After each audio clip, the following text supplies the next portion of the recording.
Bien, ante todo, muchas gracias a todos los presentes por vuestra asistencia, a los que están conectados online, gracias también por dedicar parte de su tarde, ya tan cercana a épocas festivas, a escucharnos divagar sobre estas cuestiones.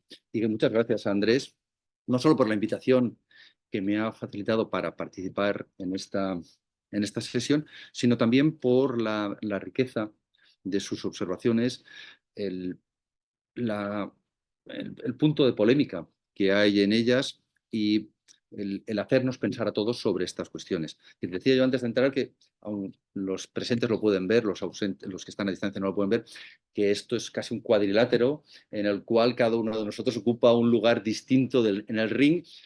Pero bueno, no somos, vamos a entrenarnos desde el absoluto respeto y la admiración por sus trabajos y por su forma de discurrir. Porque aquí yo voy a retrotraerme por un instante a uno de los artículos fundacionales del análisis económico del derecho. Es un artículo de Calabresi y Melamed que se titula, tiene un título más largo, pero acaba diciendo que es una perspectiva de la catedral. Es decir, aquí vamos a hablar de una catedral, vamos a hablar de un artefacto jurídico. Ese artefacto jurídico que conocemos como propiedad. Y lo que Gabriel, con su pasión, nos ha brindado es una perspectiva, su perspectiva de la catedral. Y ahora me toca a mí. Ahora soy yo el que va a intentar plantear, por lo menos, mis dudas.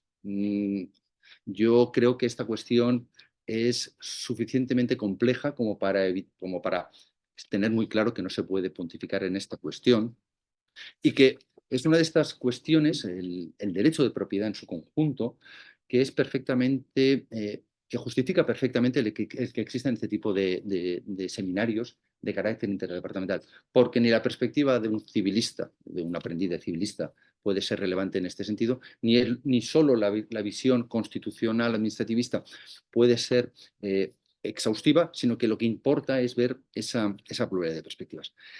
Y desde esa pluralidad de perspectivas, aunque el profesor Bosch ha hecho hincapié una y otra vez en que esto es un problema jurídico, pero no jurídico, porque es más político, democrático, corriente popular, la voluntad del pueblo, así podríamos plantearlo en estos términos, sin negar que haya un punto de razonabilidad en este tipo de argumentos, yo le planteo una duda. Es decir, y lo voy a plantear a partir de una cuestión que a mí es la que más me llama la atención y a la que ha hecho referencia él en su intervención, que es todo el tema de la intervención en el mercado de la vivienda y en particular con las limitaciones de los arrendamientos, los límites a la renta.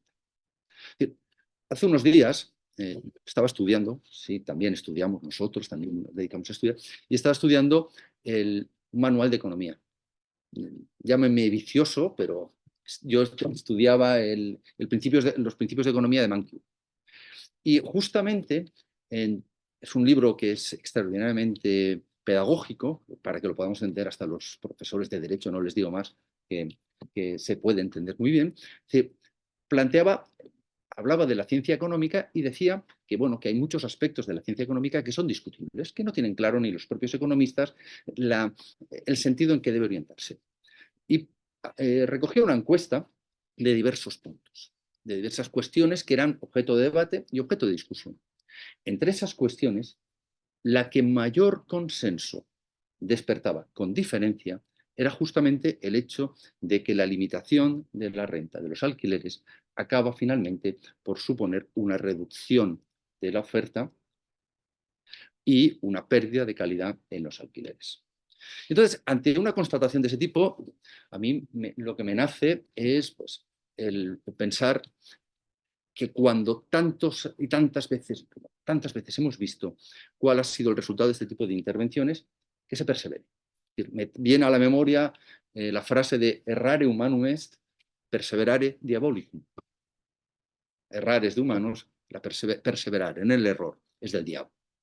Y yo creo que hay un punto de certeza en esa afirmación y yo creo que hay que plantearse si esto está produciendo resultados adecuados. Voy más allá. Permítanme otra cita. Cuando Einstein decía que locura es repetir una y otra vez lo mismo esperando que el resultado sea distinto.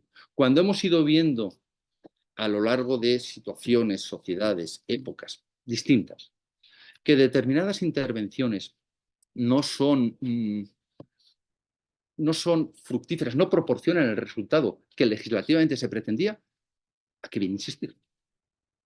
Sí, es cierto que la limitación de alquileres tiene, como consecuencia de la inelasticidad de la oferta y de la demanda, tiene unos efectos a corto plazo que pueden suponer una reducción de la renta. Pero a medio y largo plazo, todos los ejemplos que históricamente se han analizado, recientemente se publicaba algunos estudios de revisión de la literatura económica en ese sentido, los efectos a medio y largo plazo siempre acaban por ser una reducción de la oferta, una pérdida de calidad y una expulsión del mercado justamente de aquellas personas a las que se pretendía proteger. Con lo cual, cuidado, cuidado porque estamos jugando, a pesar de, aun con la mejor de las intenciones, estamos jugando con las cosas de comer. Y esa es una consideración que debemos tener siempre presente. Es decir, yo creo, más allá digamos que de la pasión con la que se defienden ciertas ideas, yo creo que esa percepción casi taumatúrgica del BOE es muy limitada.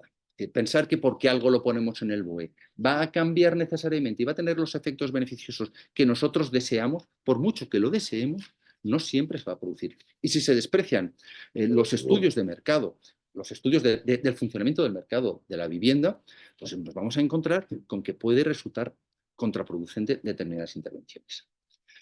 En ese sentido, yo retomo el hilo de lo que decía el profesor Boix. Él decía, ¿qué es la propiedad?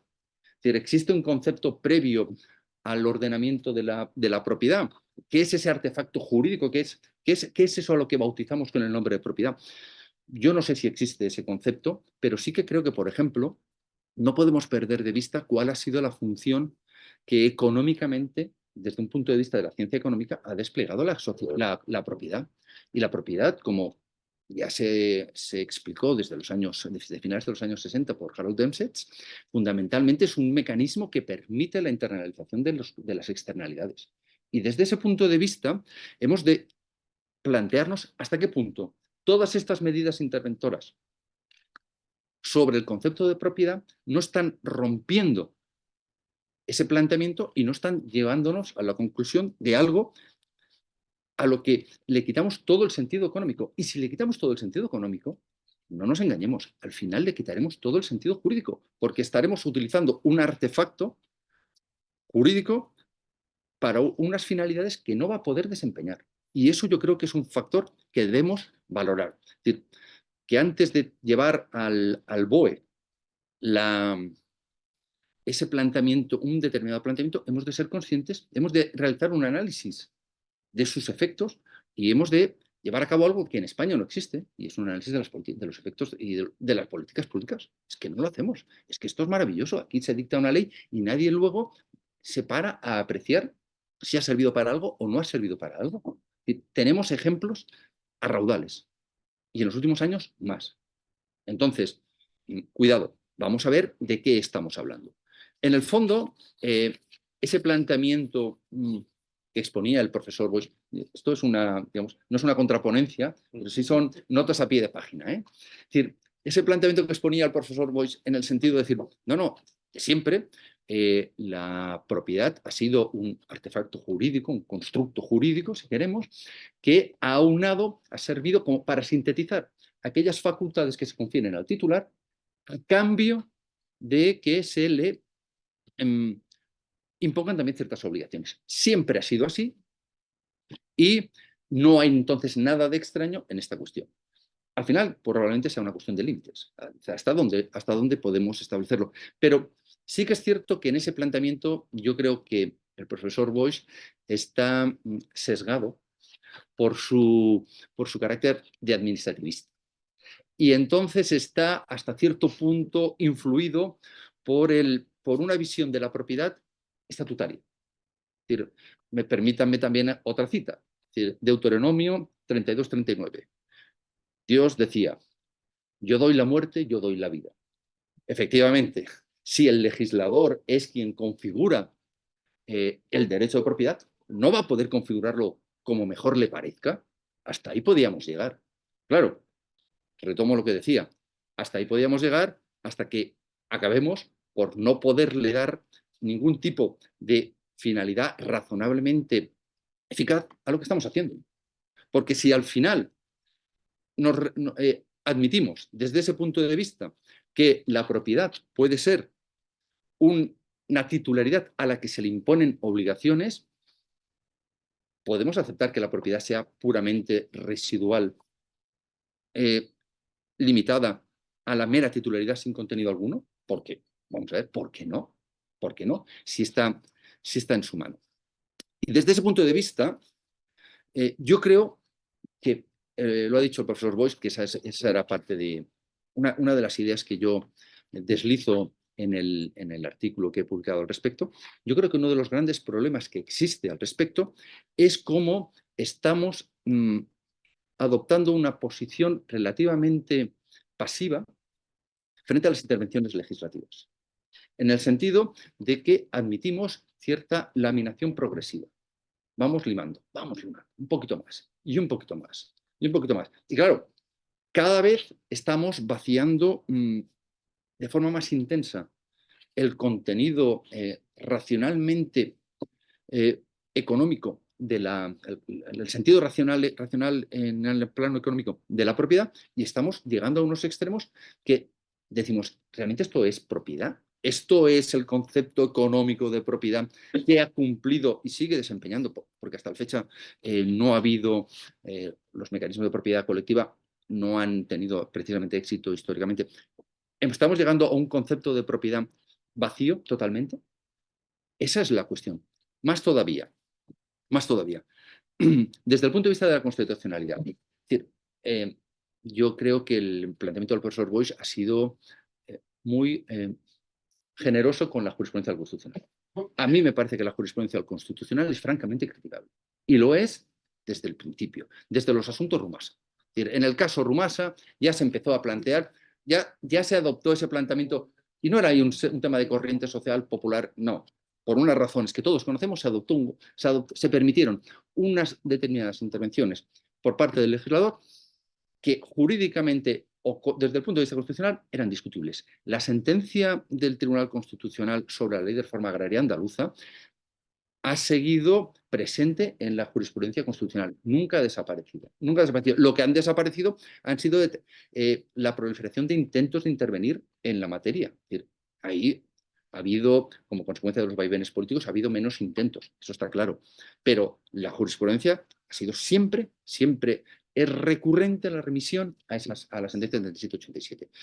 Y realmente es una sentencia que le pone una vela a Dios y otra al diablo. Es decir, intenta llegar a una solución para aceptar la constitucionalidad, pues también por razones claramente políticas. Intenta formular una teoría tan abstracta que lo mismo sirve para un roto que para un descosido. Y eso yo no sé hasta qué punto luego nos permite construir jurisprudencia constitucional sobre bases firmes. Porque al final, si analizamos toda la jurisprudencia posterior, las mismas sentencias que en un determinado momento estimaban la constitucional y en otras consideraban que era inconstitucional, se basan siempre en última instancia, en la ley, en la interpretación del Tribunal Constitucional sobre la ley de reforma agraria. Y yo creo que en este sentido hay que abrir un poco el foco y hay que darse cuenta de que las intervenciones, aunque legislativamente sean singulares y sean progresivas, hay que darse cuenta de cuál es la trascendencia global. ¿Por qué? Yo lo mencionaba, en ese artículo, en una nota a pie de página, como un ejemplo que, aunque sea científicamente inexacto, yo creo que es muy expresivo. Es la anécdota de la rana y el caldero. La recuerdo. Se dice, científicamente no es cierto, pero se dice que cuando uno enciende una olla, un caldero, con agua, a temperatura ambiente, y pone dentro una rana, la rana se encuentra a la mar de a gusto. Y la rana está allí sin manifestar, sin hacer ningún tipo de movimiento especial. Uno va subiendo progresivamente la temperatura y la rana sigue a la mar de a gusto. Y la rana sigue allí dentro. Hasta que al final uno, con un cierto punto de sadismo, llega a subir la temperatura hasta el nivel de ebullición y la rana se achicharra dentro del caldero. En cambio, se decía, insisto que no es cierto, pero la imagen es muy gráfica, que si ustedes intentan echar dentro de un caldero con agua hirviendo una rana viva, claro, el matiz es importante, la rana, al sentir la temperatura del agua hirviendo, saltará y no se cocerá en ese caldero. En este caso, ¿qué es lo que sucede? Que admitimos que poco a poco nos estén subiendo la temperatura, que poco a poco estén vaciando de contenido económico el derecho de propiedad. Y no nos damos cuenta, nos estamos cociendo. Nos estamos cociendo. Que eso sea bueno o eso sea malo, yo no lo tengo claro. No lo tengo claro. Yo entiendo que desde el punto de vista de lo que son los efectos y las ventajas de una u otra situación, yo, en mi opinión personal, desde la más respetuosa discrepancia, yo tengo un enfoque distinto. Yo creo que ese tipo de intervenciones a la larga son contraproducentes y la experiencia demuestra que sus resultados pueden suponer a corto plazo cierto efecto efímero, pero a medio y largo plazo se vuelven precisamente contra esas personas. Entonces, en ese sentido, ¿cuál es la solución? Yo ya no lo sé, pero a mí me sorprende, el profesor Boix lo decía bien, identificaba esa situación, me sorprende que haya situaciones en las que determinadas personas tengan que asumir los costes de determinadas políticas. Cuando además decimos, vamos a ver, a mí lo que me sorprende es lo siguiente. Estamos hablando de la delimitación, de las posibilidades de configuración de la propiedad. Pero lo paradójico del asunto es que apelamos a la posibilidad de configuración de un determinado derecho, apelando en su caso a esa borrosísima función social, nos planteamos cómo configurar ese derecho, pero lo hacemos en función de quién sea el titular. Es decir, por decirlo en una frase que ahora es más recurrente, no importa el qué, sino el quién. O sea, en función de quién sea el titular, modalizamos el contenido de su derecho. Yo no digo que un gran tenedor no tenga que, evidentemente, tener, por ejemplo, un régimen fiscal que le haga tributar como consecuencia de todas sus características. Por supuesto que no, eso vamos, me parece de cajón. Pero lo que me parece más discutible es que el derecho de propiedad en función de quién sea su titular sea uno u otro. Eso me parece más discutible. ¿Cuál es la solución? Yo no lo sé. Yo no sé si lo que está sucediendo ahora está claro. Se está transfiriendo a unos determinados sujetos privados los costes de una política social que no se ha llevado a cabo. Esto es así. Porque, salvo ciertos casos, no hay compensación. No hay compensación. Porque yo podría entender, bueno, se limita la renta, pero la diferencia, o se alarga la duración de los contratos, la diferencia será compensada. No, no es así. Esto es el asumo y punto. Entonces, ¿qué es mejor? ¿Un sistema de alquiler social? ¿Un sistema de vivienda social? Yo creo que a mí razonablemente me parecería mejor un sistema de alquiler social, de políticas públicas que fomentaran el alquiler social. Pero me temo que eso es inviable en este país porque no hay administración pública que sea capaz de gestionar eficazmente el alquiler social. Porque no hay nadie, no hay ningún ayuntamiento, comunidad autónoma que sea capaz de asumir el coste político de desahuciar a la gente. Entonces, no quieren ir por esa vía. Pero pónganse por un instante en la posición del propietario. No es un problema simplemente de la limitación de la renta, es un problema de la suspensión de los desahucios. Es que, claro, podemos, así nosotros decir, hombre, total, en lugar de subirle el 4% que podría ser IPC, le subes el 2%. Tampoco es tanto, tampoco es tanto. Ya, no es tanto, pero si a eso le añades, y por eso hablaba de esa necesidad de tener una visión integral de la situación, si a eso le añades el hecho de que se prolonga la duración del contrato o se limitan las posibilidades a favor del arrendatario de aumentar la duración del contrato. Y sobre todo, desde el punto de vista de los lanzamientos, del desahucio, se plantea una moratoria que se va prorrogando de forma casi permanente desde el punto de vista del propietario. Díganme si no hay ahí un vaciamiento de su derecho de propiedad. sea el artefacto que sea. ¿En qué le queda? Eso ya se planteó en una sentencia del Tribunal Constitucional del año 94, la sentencia 89/94 de 17 de marzo.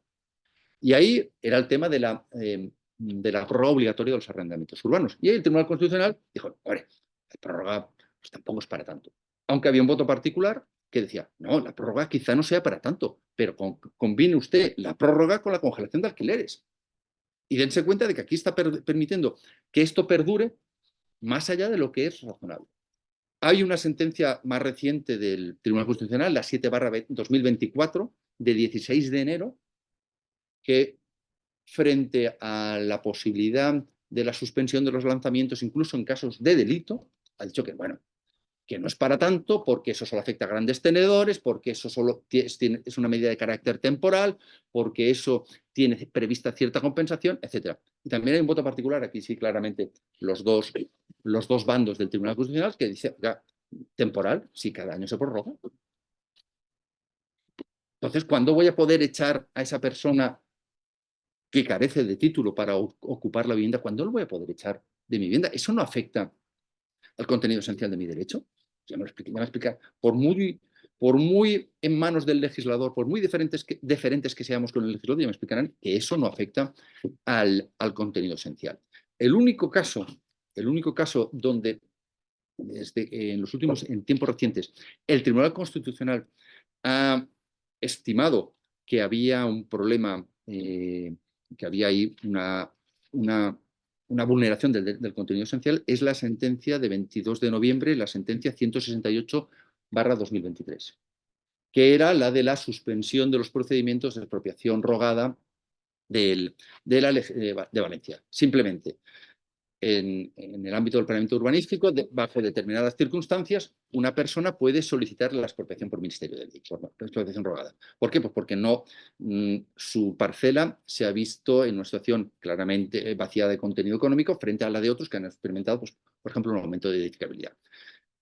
Lo que había en la legislación, en la estatal, en las autonómicas y en la valenciana, había unos plazos, y lo que hizo el legislador valenciano fue ir prorrogando sucesivamente los plazos de tal manera que al final, en el caso que se planteó a través de una cuestión de inconstitucionalidad, que esto también es muy importante porque cambia el enfoque de los problemas, una persona de Torrent llevaba más de 10 años esperando la posibilidad de poder ser compensado por el hecho de que otros propietarios de la misma medida de actuación tuvieran mayor edificabilidad. Y dice, a mí me lo han declarado zona verde y aquí estoy esperando. No puedo hacer nada. Y el Constitucional ha dicho en esta sentencia, y por unanimidad, aquí no ha habido votos particulares, ha dicho que esto evidentemente vulnera el derecho a la propiedad privada y vulnera la seguridad jurídica, porque vulneraba esta prolongación casi automática de la suspensión, vulneraba la seguridad jurídica. Y aquí, y con esto acabo, relaciono con una de las ideas que ha expuesto el profesor Boix. Ha dicho que no es infrecuente el recurso a la propiedad privada como artefacto que nos permite equilibrar los intereses en conflicto de forma que esa atribución de facultades se ve contrarrestada con una serie de obligaciones y demás. Y ha dicho, literalmente, porque la propiedad privada da seguridad jurídica, porque nos permite identificarnos con un modelo jurídico conocido. Ahora yo digo, sí, seguridad jurídica, sí, pero si permitimos que el legislador, a su capricho, atendiendo a corrientes más o menos mayoritarias, vacíe de contenido esa propiedad, hay seguridad jurídica. Nada más. Muchas gracias.